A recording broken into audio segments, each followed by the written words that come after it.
परम पूज्य गुरुदेव, परम वंदनीय माता जी सूक्ष्म रूप से विद्यमान है, नमन करता हूँ।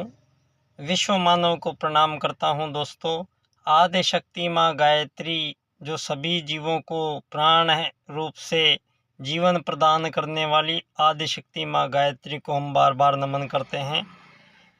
दोस्तों, विषय युग परिवर्तन का है और युग परिवर्तन जो शब्द है वो किसी मानव द्वारा प्रयोग किया गया शब्द नहीं है और युग की बात युग मनीषी ही कर सकते हैं और महाकाल ही काल की बात कर सकते हैं।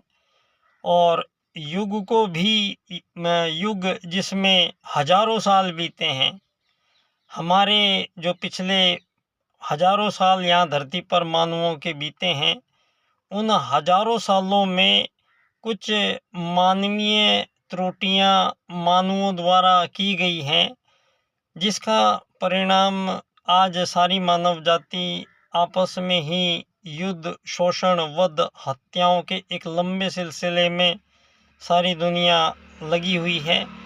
और मानव नीति निर्धारण में, मानवीय नीति निर्धारण में यहाँ कुछ त्रुटियां इस प्रकार की हुई हैं कि मानवों के बीच परम सत्ता परमात्मा के दिए हुए दो वैदिक सूत्र आत्मत सर्वभूतेषु और वसुधैव कुटुंबकम, जिन सूत्रों से धरती पर संपूर्ण जीवों का आगमन हुआ है, उन्हीं संपूर्ण जीवों के साथ मानव भी यहाँ धरती पर आए हैं।